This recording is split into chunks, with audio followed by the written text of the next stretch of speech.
ಸಾತ್ವಿಕ್, ಸಾಕ್ಷಿತ್ ಇನ್ನು ಬರ್ಲಿಲ್ವಾ ಮಗ ಶಾಲೆಯಿಂದ? ಮಕ್ಕಳು ಯಾವಾಗಲೂ ಶಾಲೆಯಿಂದ ಬೇಗ ಬರ್ತಾರೆ, ಇವತ್ತೇನು ಲೇಟ್? ಅಣ್ಣ, ಎಲ್ಲರ ಅಪ್ಪನವರು ಅವರಿಗೆ ಬೇಕಿದ್ದು ತೆಗೆದುಕೊಳ್ತಾನೆ, ನಮಗೆ ಯಾಕೆ ತೆಗೆದುಕೊಡಲ್ಲ ಅಪ್ಪ?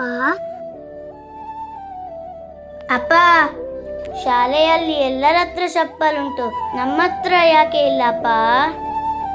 ಮಗು, ನಾವೇನು ಮಾಡಲಿ, ನಾವು ಬಡವರಲ್ವಾ? ನಾವು ಕೂಡ ಚಿಕ್ಕದಿರುವಾಗ ಯಾರ್ಯಾರ ಬಟ್ಟೆಗಳನ್ನು ಹಾಕ್ಕೊಂಡು ಹೋಗ್ತಿದ್ದೀವಿ ಮಗು. ಏನು ಮಾಡಲಿ ಹೇಳು? ನೋಡು, ನಿಮ್ಮ ಕಾಲಲ್ಲಿ ಹೇಗೆ ಚಪ್ಪಲಿಲ್ವಾ ಹಾಗೆ ನನ್ನ ಕಾಲಲ್ಲೂ ಚಪ್ಪಲಿಲ್ಲ.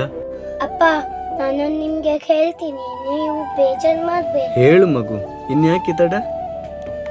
ಅಪ್ಪ, ಎಲ್ಲರ ಮನೆ ಸ್ಲ್ಯಾಬ್ ಉಂಟು, ನಮ್ಮನೆ ಏನು ಬರೀ ಹರತ್ತು ಅಪ್ಪ. ಹಾಗೆ ಹೇಳಬೇಡ ಮಗು, ಎಲ್ಲ ನಮ್ಮ ಹಣೆ ಬರಹ. ಎಲ್ಲರಿಗೂ ಹಣದಲ್ಲಿ ಶ್ರೀಮಂತಿಕೆ ಇದ್ದರೆ ನಮಗೆ ಮನಸ್ಸಿನಲ್ಲಿ ಶ್ರೀಮಂತಿಕೆ ಇದೆ ಮಗು. ಮಕ್ಕಳೇ, ನೀವು ಒಳಗೆ ಹೋಗಿ ಊಟ ಮಾಡಿ, ನಾಳೆ ನಿಮಗೆ ಚಪ್ಪಲ್ ತಂದು ಕೊಡ್ತೇನೆ. ನಾನೀಗ ಸಾವುಕಾರರಲ್ಲಿ ಹೋಗಿ 500 ರೂಪಾಯಿ ತಂದು ನಿಮಗೆ ಖಂಡಿತ ಚಪ್ಪಲ್ ತೆಗೆದು ಕೊಡ್ತೇನೆ. ಹೋಗಿ. ಥ್ಯಾಂಕ್ ಯು ಅಪ್ಪ. ನಿಮ್ಮಪ್ಪ ದನಿ ಇದ್ದಾರಾ? ಇಲ್ಲ, ಯಾಕೆ ಹೇಳು? ನನಗೊಂದು 500 ರೂಪಾಯಿ ಬೇಕಿತ್ತು, ಹೋದ ವಾರದ್ದು ಸಹ ಸಂಬಳ ಕೊಡಲಿಲ್ಲ. ಏ ಮರಯ್ಯ, ನೀನೇನು ಹಣ ಹುಟ್ಟಿದಾಗ ಹುಟ್ಟಿದೀಯಾ?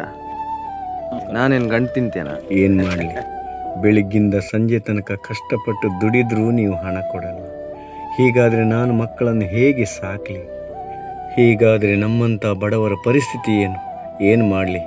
ನನಗೆ ಆ ದೇವರೇ ಗತಿ. ಛೆ, ಆ ಮಕ್ಕಳಿಗೆ ಇನ್ನು ನಾನು ಏನೆಂದು ಹೇಳಲಿ, ಹೇಗೆ ಉತ್ತರ ಕೊಡಲಿ ನಾನು? ಅಣ್ಣ, ಈಗ ಅಪ್ಪ ಬರ್ತಾರೆ, ನನಗೆ ಚಪ್ಪಲ್ ತೆಗೆದು ಕೊಡ್ತಾರೆ. ಅಪ್ಪ ಬಂದ್ರು.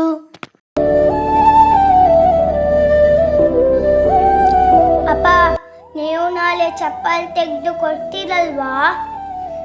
ಇಲ್ಲ ಮಗು, ಚಪ್ಪಲ್ ತೆಗೆದು ಕೊಡಬೇಕಂತ ಇದ್ದೆ, ಆದರೆ ದನಿ ಕೆಲಸದ ಸಂಬಳವನ್ನೂ ಕೊಡಲಿಲ್ಲ.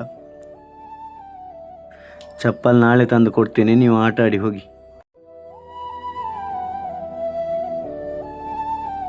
ಹೇ, ನಿನ್ನ ಕಾಲಲ್ಲಿ ಚಪ್ಪಲ್ ಇಲ್ವಾ? ನಿನ್ನ ಅಪ್ಪನಿಗೆ ಚಪ್ಪಲ್ ತೆಗೆದು ಕೊಡುವಷ್ಟು ಗತಿ ಇಲ್ವಾ? ಹೇ, ಹೋಗ್ತೀರಿಲ್ವಾ? ದಾದೆ ಮಗ, ಬುಲಿತೊಂದು ಬರೋದಿಲ್ಲರು?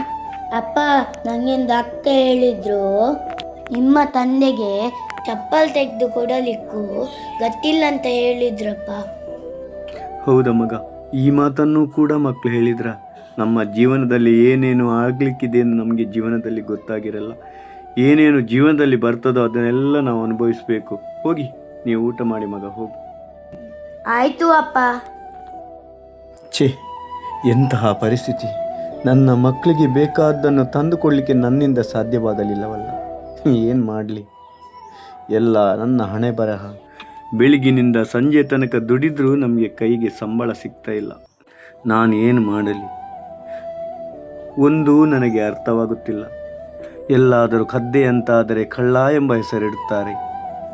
ಏನಾದರೂ ಬಿಸ್ನೆಸ್ ಮಾಡಿ ದುಡ್ಡು ಮಾಡಿದರೆ ತಲೆಗೊಡ್ದು ದುಡ್ಡು ಮಾಡಿದ ಅಂತ ಹೇಳ್ತಾರೆ.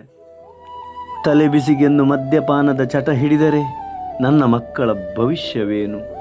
ನಾನು ಯಾವ ನಿರ್ಧಾರವನ್ನು ಕೈಗೊಳ್ಳಬೇಕೆಂಬುದು ನನಗೇ ಅರ್ಥವಾಗುತ್ತಿಲ್ಲ. ಬೇಸತ್ತು ಬದುಕಿನಲ್ಲಿ ಆತ್ಮಹತ್ಯೆ ಮಾಡಿಕೊಂಡರೆ ನನ್ನ ಮಕ್ಕಳಿಗೆ ಯಾರು ಗತಿ? ಮನುಷ್ಯ ಜೀವನದಲ್ಲಿ ನಾವು ಎಲ್ಲವನ್ನೂ ಸಹಿಸಿ ಬಾಳಬೇಕು. ಆತ್ಮಹತ್ಯೆಯೇ ಒಂದು ಮದ್ದಲ್ಲ. ಆತ್ಮಹತ್ಯೆ ಮಾಡಿದರೆ ನನ್ನ ಮಕ್ಕಳಿಗೆ ಯಾರು ಗತಿ? ಆತ್ಮಹತ್ಯೆ ಮಹಾಪಾಪ. ಅಣ್ಣ, ಅಪ್ಪ ಕೂಗ್ತಿದ್ದಾರೆ. ಯಾಕೆ ಅಪ್ಪ ಕೂಗ್ತಿದ್ದೀರಾ? ಅಪ್ಪ, ನಿಂದು ಚಪ್ಪಲ್ ಬೇಡ, ಏನು ಬೇಡ, ನೀವು ಖುಷಿಯಾಗಿರಿ, ಅಷ್ಟೇ ಸಾಕು.